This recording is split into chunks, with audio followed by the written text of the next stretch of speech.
The train rolled south through Carolina pine forests that smelled of wet earth and resin, carrying men who had crossed oceans and continents back to towns that hadn't changed in their absence. Isaac Webb sat by a window, smeared with soot and fingerprints, his army uniform still crisp despite 3 days of travel, the combat infantryman badge catching light whenever the train emerged from tree shadow into brief stretches of autumn sun. His duffel rested between his boots, canvas worn thin at the corners from being dragged across half of Europe. Inside were 2 wool blankets, a shaving kit, 3 pairs of socks he'd traded cigarettes for in Belgium, and a Luger pistol he'd taken from a dead German officer outside Aachen, wrapped in an undershirt at the bottom where inspectors wouldn't find it unless they were really looking. Across from him, 3 other colored soldiers slept or pretended to sleep, their faces turned toward the glass or pressed against seat backs, avoiding the stares of white passengers who passed through their car on the way to the dining section. The war had ended 6 months ago, but the train still observed the old arrangements. The colored car smelled of coal smoke and unwashed bodies, and the particular staleness of segregated spaces, that sense of being tolerated rather than welcomed. Isaac had spent 31 months in Europe, most of them in combat, and he'd forgotten how that smell settled into your clothes and hair, how it made you aware of your skin in a way the Germans never had. He watched Georgia approach through the window, red clay banks rising beside the tracks, fields of harvested cotton with white bolls still clinging to brown stalks. The land looked smaller than he remembered, compressed somehow, as if the war had changed the scale of things. He'd grown up 20 miles outside Monroe, in a crossroads community called Shiloh that consisted of a Baptist church, a general store that served colored customers through a side window, and maybe 40 families spread across farms and tenant plots that had been worked by the same bloodline since Reconstruction. His father had sharecropped corn and tobacco until his heart gave out when Isaac was 16. His mother had moved to Atlanta afterward, finding work in a white family's kitchen. Isaac had stayed on, working odd jobs, until the draft notice came in early 1943. He'd been 22 years old and had never been more than 50 miles from home. Now he was 25 and had seen things that couldn't be explained to people who thought Monroe was the center of the world. He'd seen the bocage country of Normandy, where every field was a fortress and every hedgerow hid machine guns. He'd seen the burned-out villages of the Rhineland, where old women picked through rubble, looking for photographs and cooking pots. He'd seen German soldiers so young they looked like children, sprawled in roadside ditches, with their eyes open and their hands still gripping rifles they'd never learned to shoot properly. He'd killed enough men that he'd stopped counting after the first week in France, stopped thinking of them as men and started thinking of them as targets, as problems to solve with accurate fire and proper spacing and all the tactical discipline the army had beaten into him during training. The army had made him a sergeant by the end, responsible for 12 men in a rifle squad, and he'd brought 9 of them home alive. The other 3 were buried in military cemeteries in France and Luxembourg, their graves marked with white crosses that all looked the same from a distance. He'd written letters to their families, careful letters that mentioned courage and quick deaths and the grateful French civilians. Letters that left out the mud and the screaming and the way bodies came apart when artillery found them. He wondered sometimes if those families believed the letters, or if they sensed the careful editing, the gaps where the truth was too heavy to write down. The train slowed as it approached Monroe, brakes squealing, the car lurching forward and back. Isaac stood and pulled his duffel down from the overhead rack, feeling the weight of the Luger shift inside. Around him, other colored passengers were gathering their belongings, moving toward the doors with the practiced patience of people who knew they'd have to wait for white passengers to disembark first. He joined the line, watching the platform slide past the window, seeing faces he half recognized, white faces mostly, curious and assessing as they watched the train arrive. When he finally stepped down onto the platform, the Georgia heat hit him like something physical, heavier and wetter than the summer sun in France had ever been. October was supposed to be cooler, but the afternoon felt thick and close, the air tasting of creosote from the railroad ties and the sweet rot of the cotton gin 2 blocks away. He stood for a moment, adjusting to being stationary after 3 days of movement, and looked down the main street of Monroe, seeing the courthouse with its Confederate monument, the Rexall drugstore with its colored entrance around back, the hardware store with the American flags, and the hand-painted sign advertising fishing tackle and ammunition. A voice behind him said his name, and he turned to see Robert Mathis, another Shiloh boy who'd joined up the same time Isaac had but ended up in a different unit, a quartermaster company that had stayed mostly behind the lines. Robert looked heavier than Isaac remembered, his face fuller, the uniform of a corporal sitting more comfortably on him than combat gear ever would have.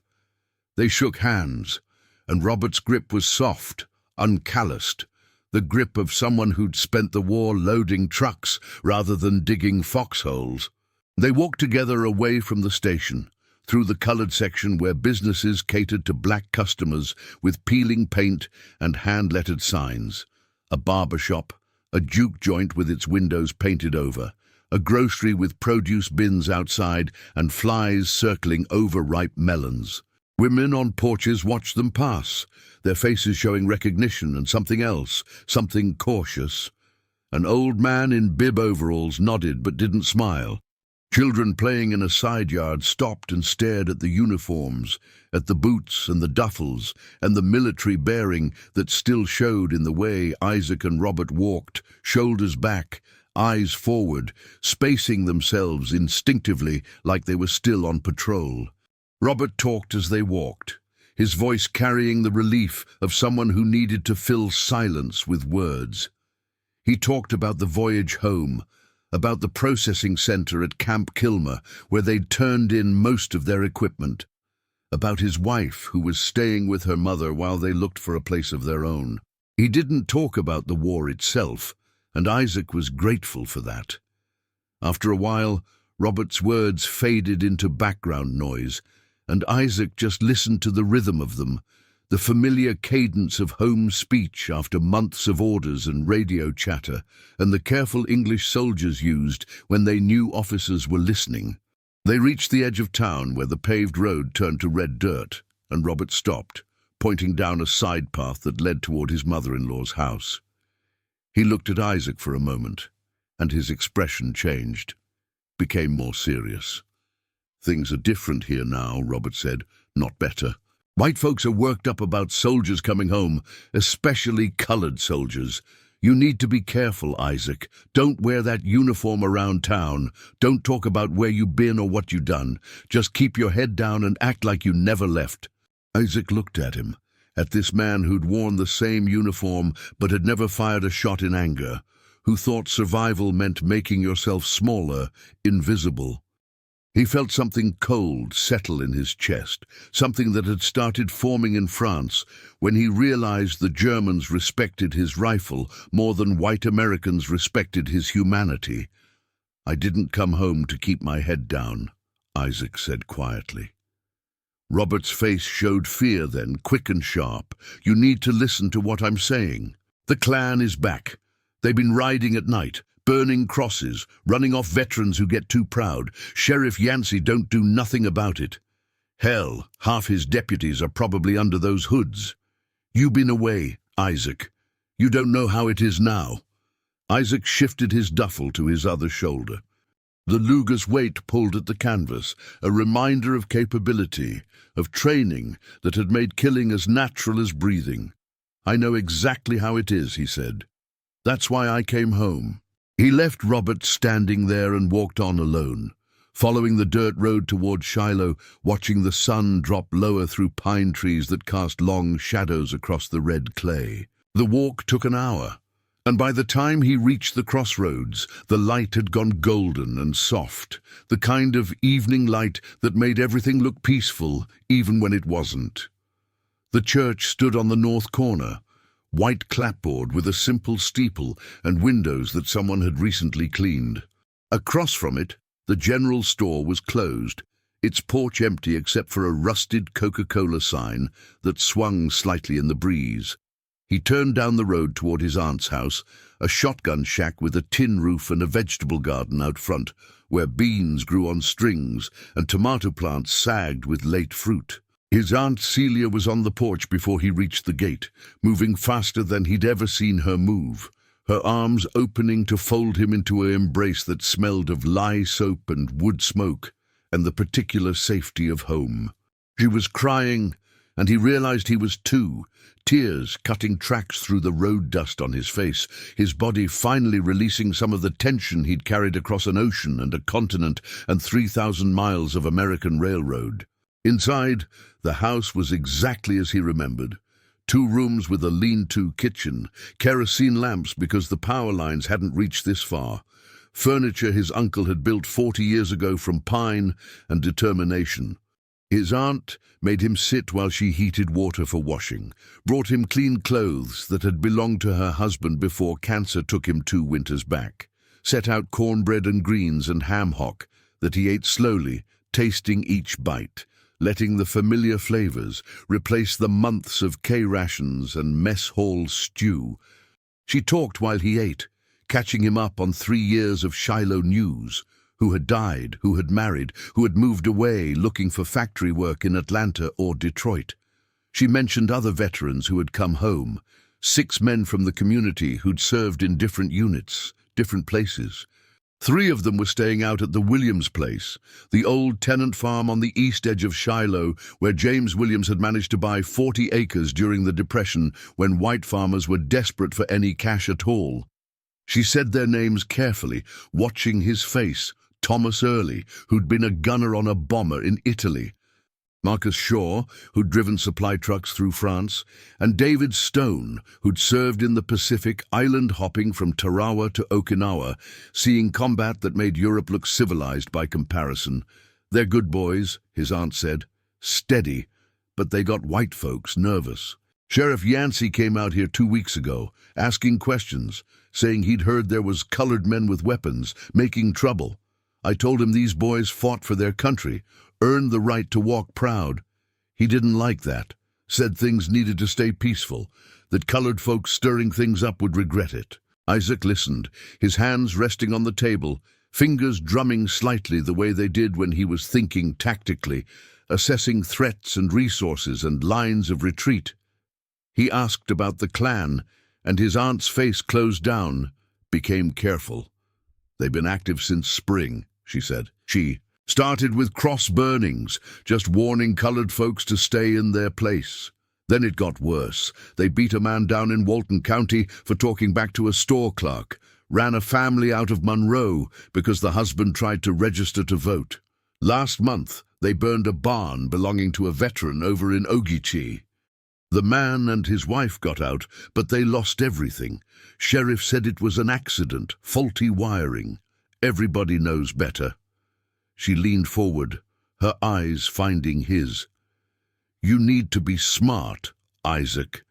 These white folks see colored soldiers and they see everything they're afraid of. Men who know how to fight, who've been treated like equals overseas, who come home expecting respect.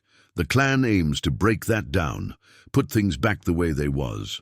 And they'll kill you if they have to. Isaac nodded slowly, his mind already working through the tactical situation, the way he'd assessed terrain and enemy positions in France. A small community, isolated, vulnerable, law enforcement hostile or indifferent, a terrorist organization operating with impunity under cover of darkness. Veterans with military training but no support structure, no chain of command, no reinforcements. In Europe, they'd faced worse odds. In Europe, they'd learned to dig in, to create defensive positions, to use discipline and coordinated fire to survive against superior numbers. The techniques didn't change just because the enemy wore white robes instead of field gray uniforms. I want to meet the others, he said, the veterans, tomorrow. His aunt studied his face, and something shifted in her expression, a mixture of pride and fear. She nodded once, accepting what he wasn't saying out loud, and stood to clear the dishes. That night, Isaac lay on a pallet in the second room, listening to crickets and tree frogs, the sounds of Georgia night that had been background music to his childhood. His duffel rested against the wall, and he could feel the Luger's presence even in the dark, a loaded promise 3 feet from his head. He thought about Robert's warning, about his aunt's fear, about the pattern of intimidation and violence that the clan had perfected over decades of practice. He thought about France, about a night near Saint-Lô when his squad had held a farmhouse against a German counterattack. 9 men with rifles and grenades against 30 enemy soldiers who thought colored troops would break and run. They'd held for 6 hours, firing carefully, conserving ammunition, using the darkness and the building's stone walls to survive until dawn brought reinforcements. The Germans had learned that night what Isaac already knew. Training and discipline mattered more than skin color, that courage wasn't a white monopoly, that underestimating your opponent was a fatal mistake. He wondered if the clan knew that yet. He suspected they were about to learn. The next morning he walked out to the Williams place, following a wagon track through pine woods where morning mist still clung to low places and spiderwebs stretched between branches, beaded with dew that caught the early sun. The farm appeared gradually, fields cleared from forest, a house that was larger than most colored families had, built solid with a stone foundation and a real chimney. Tobacco hung drying in a barn, and a vegetable garden showed the careful attention of people who understood that self-sufficiency was survival. 3 men sat on the porch, and Isaac recognized the posture before he recognized faces, military posture, alert and watchful, the way combat veterans sat even when they were trying to relax. They stood as he approached, and he saw them assessing him the same way he was assessing them, reading uniforms and bearing and the particular look that combat veterans had, a hardness in the eyes that civilians never quite understood. James Williams came out of the house, an older man with grey in his beard and hands scarred from decades of farm work. He made introductions, his voice formal but warm, treating this like something important. Thomas Early was tall and lean, with hands that showed burn scars from working around aircraft. Marcus Shaw was built like a boxer, compact and powerful, moving with the economical grace of someone comfortable with his body. David Stone was the quietest, watching Isaac with eyes that had seen the worst the Pacific Theater could offer, measuring and judging. They sat on the porch while James's wife brought coffee, real coffee, probably hoarded or bought on the black market. They talked carefully at first, establishing credentials, sharing unit designations and battle locations, the subtle verification process that veterans used to separate combat soldiers from rear echelon clerks. Isaac mentioned Normandy, the Hurtgen Forest, the drive to the Rhine. Thomas talked about missions over Ploesti and Anzio, about losing crews and watching bombers spiral down in flames. David said less, but the mention of Peleliu and the sugar mill fighting on Okinawa was enough. Marcus admitted he'd mostly driven trucks, but he'd been at Bastogne during the siege, keeping supply lines open under artillery fire, and that earned nods of respect. After an hour they relaxed, the conversation shifting from verification to reality. Thomas spoke first, his voice carrying anger that he kept controlled through visible effort. He described coming home to find his younger brother had been beaten by sheriff's deputies for walking on the wrong side of the street, hospitalized for 3 days, now walking with a limp. He'd gone to Sheriff Yancey demanding justice and had been told to be grateful his brother was alive, that colored boys needed to learn respect or they'd learn consequences. Marcus told about a cross burning 2 miles from where they sat, on a property owned by a veteran named Samuel Cross, who'd served in a pioneer unit building roads and bridges across France. The cross had been 12 feet tall, soaked in kerosene, burning bright enough to light up the whole farm. Samuel's wife had been 7 months pregnant, and the terror had triggered early labor. The baby had died. The clan had left a note weighted down with a rock. "Next time we burn more than wood." David Stone finally spoke, his voice quiet but carrying weight that made the others stop and listen. He described the Pacific, the island fighting where you learned that survival meant being willing to do whatever was necessary, to be harder and more ruthless than the enemy. He described coming home to Georgia and realizing that the same fighting spirit, the same willingness to accept violence, would be necessary here. Not because they wanted violence, but because the clan only respected force, only backed down when confronted with the possibility of their own destruction. "They're terrorists," David said. "Same as the Japanese troops who'd torture prisoners or massacre civilians. You don't negotiate with terrorists. You don't appeal to their better nature. You make them understand that attacking you costs more than they're willing to pay." Isaac listened, feeling pieces click together in his mind, tactical assessments forming into operational plans. He looked at these 3 men, all veterans, all trained, all carrying the particular hardness that came from combat experience. And himself, and they had a 4-man unit, small, but the army had taught them that small units with good training could accomplish things that looked impossible on paper. "We need to organize," Isaac said. "Establish security procedures, set up a communication system, create defensive positions. The clan operates at night, using surprise and terror. We take away their surprise, we take away half their power." Thomas leaned forward. "You talking about fighting back? Could get us all killed, could get our families killed." Isaac met his eyes.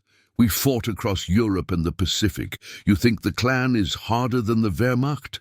Than Japanese soldiers who die before surrendering? We have training they don't. We have discipline they don't. We have actual combat experience while they've been playing dress-up and terrorizing unarmed people. If we're organized, if we're prepared, we can defend this community." "But the law," Marcus said. "Sheriff Yancey won't protect us, but he sure as hell will arrest us if we fight back. Then we don't give him evidence," David said. "No witnesses except our own people. No bodies if we can help it. We make the clan understand that Shiloh is too dangerous to target, that the cost is too high. Eventually they'll move on to easier prey. That's how you deal with predators." They talked through the afternoon, planning like the soldiers they were. They identified key locations: the church, the store, the scattered houses of colored families. They worked out a communication system using lantern signals and messengers. They established patrol routes and observation posts. They discussed weapons, and it turned out all of them had kept souvenirs from the war, German pistols and Japanese rifles, equipment they were supposed to have turned in but had found ways to keep. Add hunting rifles and shotguns that most families owned, and they had enough firepower for a small unit action. By evening, they had the framework of a defensive plan, and Isaac felt something settle in his chest, the familiar comfort of having a mission, of knowing what needed to be done. They agreed to meet again in 2 days, to finalize details and begin recruiting other veterans, building a network that could respond if the clan came to Shiloh. As Isaac walked back through darkening woods, he thought about patterns he'd seen in Europe, about resistance movements and underground networks, about how civilians could organize against occupying forces when they had leadership and training and the will to accept casualties for freedom. He thought about the French Maquis who'd helped his unit during the advance through Brittany, ordinary people who'd transformed into deadly fighters when their homes were threatened. Georgia wasn't occupied France, but the principles were the same. The clan was an occupying force, maintaining control through terror. The colored community was the occupied population, forced to submit or face consequences. And now, the occupied population included combat veterans who knew how to fight, who'd seen things the clan couldn't imagine, who'd survived battles that would have broken civilian men in minutes. The night was warm and close, cicadas singing their endless song, fireflies drifting through grass along the roadside. Peaceful. Except Isaac had learned in France that peaceful nights could turn deadly in seconds, that darkness was when predators hunted. He walked with his hand near his pocket, where he'd transferred the Luger that morning, feeling its weight, remembering the hours of training that had made drawing and firing as automatic as breathing. A week passed, and the veterans worked quietly, building their network without drawing attention. They recruited 5 more men, all combat veterans, all carrying the same mix of anger and determination. They established patrol schedules, 2 men per night, rotating through Shiloh's key locations. They cached weapons at strategic points, buried under barns or hidden in church basements. They trained their families in emergency procedures, where to go if trouble came, how to signal for help. The clan seemed quiet during this time, no cross-burnings, no obvious intimidation.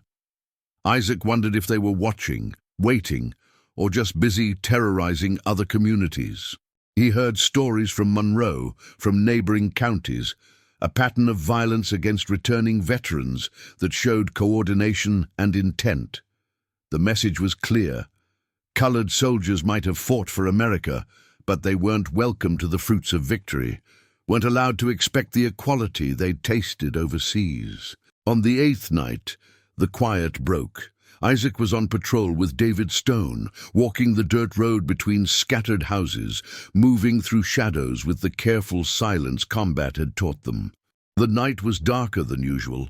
Clouds covering the moon, only starlight and occasional kerosene lamps in distant windows providing illumination.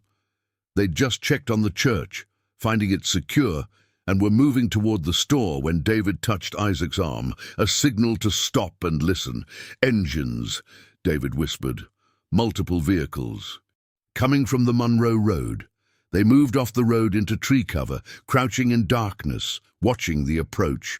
Headlights appeared, 4 vehicles moving slowly, deliberately, their engines throaty and powerful. Pickup trucks, Isaac thought, or modified cars. The kind of vehicles that could carry men and equipment, that could navigate dirt roads to isolated targets. The convoy passed their position close enough that Isaac could hear voices, white voices, laughing and confident. The trucks continued toward Shiloh Center, toward the crossroads where the church and store sat like landmarks in the night. Isaac and David moved parallel to them, staying in the trees, using cover and shadow the way infantry training had taught them. The trucks stopped at the crossroads, and men climbed out. Maybe 15 of them, wearing white robes that showed ghostly in the darkness. They carried torches and what looked like a wooden cross, probably 10 feet tall, wrapped with cloth that would burn bright. Isaac watched them work with the efficiency of practice, digging a hole, raising the cross, soaking it with kerosene. The smell carried on the night air, sharp and chemical. One man stood apart from the others, directing the operation. And even through the robe, Isaac could read authority in his posture, the way the others deferred to him. The leader's voice carried across the quiet night, lecturing about maintaining order, about teaching colored boys who'd gotten uppity, about reminding this community that the war might be over, but the old ways still held power. David was already moving, sliding back through the trees with the silence of a man who'd stalked Japanese soldiers through Pacific jungles. Isaac followed, and they ran through darkness toward the Williams place, where Thomas and Marcus were supposed to be that night, where weapons were cached and a phone line could alert the rest of their network. They reached the farm in 10 minutes, breathing hard but controlled, and found Thomas and Marcus already alert, having heard the engines. Marcus was on the phone, calling the 3 houses that had service, passing the code words they'd established. Within 15 minutes, 8 veterans were gathered at the Williams place, armed and ready, wearing dark clothes and carrying a mixture of military and civilian weapons. Isaac laid out the situation quickly, professionally, like he was briefing a patrol. Clan at the crossroads, 15 men preparing to burn a cross, probably planning to raid houses afterward, drag out veterans, teach the community a lesson through humiliation or worse. The veterans could go home, could hide, could let the clan have their night of terror, or they could respond. He looked at the faces around him, seeing the same calculation he was making: risk versus necessity, safety versus dignity, survival versus the kind of life worth surviving for. Thomas spoke first. "We fought Nazis and Japanese. I'll be damned if I run from cowards in bed sheets." The others nodded, and Isaac felt something fierce and proud swell in his chest. He outlined a plan, simple and direct, the kind that worked when you had trained men and limited time. They'd split into 2 groups, approach from different angles, use the darkness and surprise to even the odds. The goal wasn't to kill anyone if they could avoid it, though they'd do what was necessary. The goal was to make the clan understand that Shiloh wasn't easy prey, that attacking this community came with real cost. They moved out through darkness, 8 men with combat experience against 15 civilians playing soldier. Isaac led one group, David led the other. They approached the crossroads from north and south, using tree cover and irrigation ditches, moving with the tactical spacing and silent communication that training had burned into their nervous systems. The cross was burning now, flames reaching into the night sky, casting dancing shadows across the church and store and dirt road. The clan members stood in a rough circle around it, their robes glowing orange in the firelight, their voices rising in some chant or speech that Isaac couldn't make out. They thought they were alone, protected by darkness and the community's fear, safe in the knowledge that colored folks would hide behind locked doors and shuttered windows. Isaac's group reached the tree line 20 yards from the crossroads, and he could see David's group sliding into position on the opposite side. He waited, counting seconds, letting everyone get set. Then he stood up from cover and fired the Luger into the air, the shot cracking loud across the quiet night. The effect was immediate and devastating. The clan members spun toward the sound, confused, their chanting dying into shocked silence. Before they could react, David's group fired from the other side. 3 shots that went high and wide but established crossfire made the clan understand they were surrounded. Isaac stepped forward into the firelight. The Luger held steady, aimed at the leader's chest. Behind him, Thomas and Marcus emerged from the trees, rifles ready. From the other side, David and his group did the same, creating a ring of armed men around the burning cross, around the suddenly vulnerable terrorists. "You came to our community to burn crosses and terrorize families," Isaac said, his voice carrying the command presence the army had trained into him. "You thought we'd be easy targets. You thought we'd hide and pray and beg. You forgot that some of us are soldiers, that some of us have killed harder men than you, in places you couldn't survive for an hour." The clan members stood frozen, and Isaac could see terror in their body language, in the way their hands shook and their robes trembled. The leader tried to maintain authority, his voice coming out harsh and angry. "You're making a mistake, boy. Sheriff Yancey will hear about this. You'll all hang for threatening white men." Isaac moved closer, close enough to see eyes through the hood slits. Seeing fear there, delicious and satisfying. "We're not threatening. We're promising. You come to Shiloh again, you come to our homes, you threaten our families, and we'll treat you like we treated the Wehrmacht. We'll dig you into this red clay and let your families wonder what happened to you. You understand me?" The leader tried to hold his ground, but his voice cracked. The law wasn't in France when we fought," Isaac interrupted. "The law wasn't on Okinawa when my friend here killed Japanese soldiers with a knife. The law doesn't protect us, so we protect ourselves. Now take your cross and your trucks and your little costumes and get out of our community. And tell every clan member in this county that Shiloh belongs to veterans who've seen real war, who aren't impressed by burning wood and bedsheets." For a long moment, nobody moved. The cross crackled and burned, flames reflecting off white robes and dark faces and weapons, held steady by men who knew how to use them. Then the clan leader stepped back and the spell broke. The members scrambled toward their trucks, pulling off robes, throwing them in truck beds, engines starting in ragged sequence. The convoy pulled away with less confidence than it had arrived, headlights sweeping across the veterans who stood watching, weapons still ready, faces hard and unforgiving in the firelight. Isaac listened to the engines fade into distance, counted to 100, then motioned for his men to fall back into the trees. They regrouped at the Williams place, adrenaline slowly bleeding off, the reality of what they'd done settling in. They'd confronted the Klan, threatened white men, created a situation that would have consequences. Sheriff Yancey would come. There would be questions, accusations, possibly arrests. But they'd also established something new, something the Klan hadn't encountered much in post-war Georgia. They'd shown that colored veterans weren't the same men who'd left, that combat had changed them in ways that made intimidation tactics ineffective.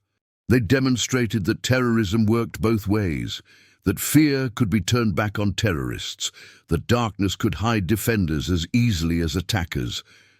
David spoke first, his voice thoughtful. They'll be back. Maybe not here, but somewhere. This isn't over. Isaac nodded. No, it's not. But now they know what they're facing. Now they have to calculate cost against benefit. Every community of veterans should do what we did tonight.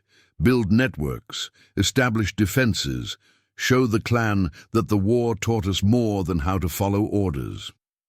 The next morning, Sheriff Yancey came to Shiloh with 3 deputies, asking questions, making accusations. Someone had threatened white citizens, he said. Someone had fired weapons in a threatening manner. He wanted names, wanted to make arrests, wanted to restore order. The community closed ranks. Nobody had seen anything. Nobody knew anything. Colored folks had been in their homes all night, doors locked, praying by lamplight. The veterans were particularly silent, faces neutral, eyes blank, giving nothing away. Yancey blustered and threatened, but without witnesses or evidence he had nothing to work with.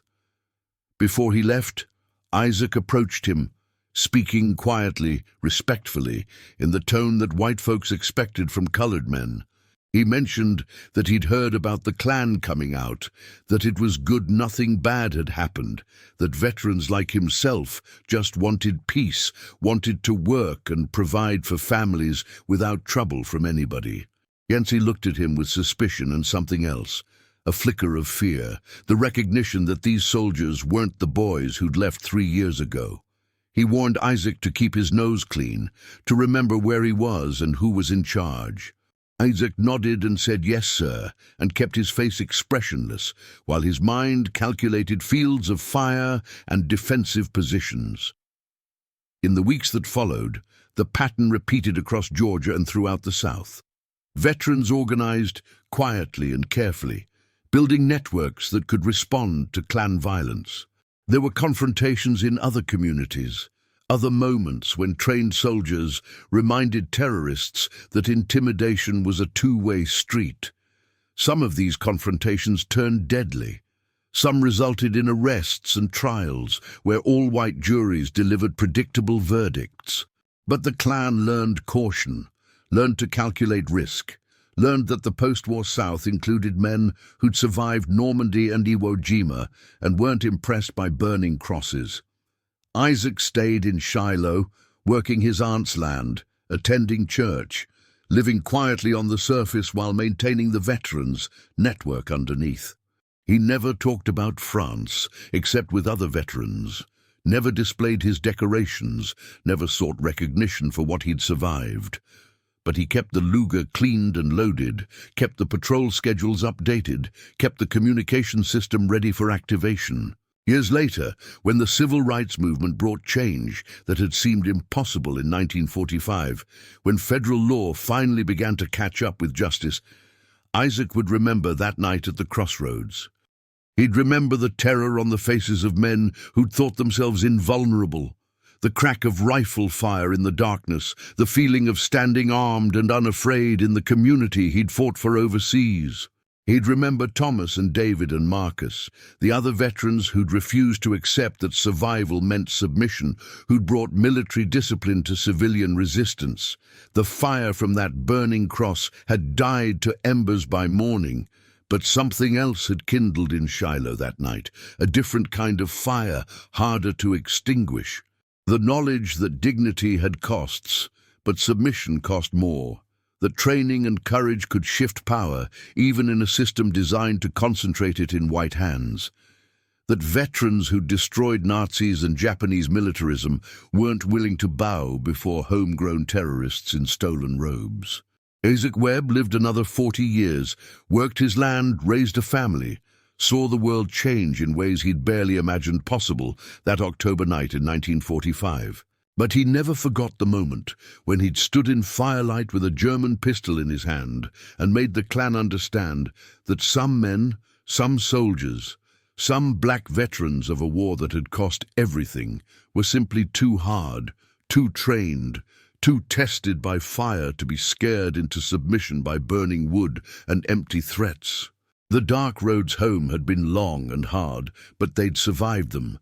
These soldiers, these men who'd learned in the worst places on earth that survival sometimes required the willingness to fight, especially, when the enemy wore American faces and spoke English and claimed to represent order and tradition.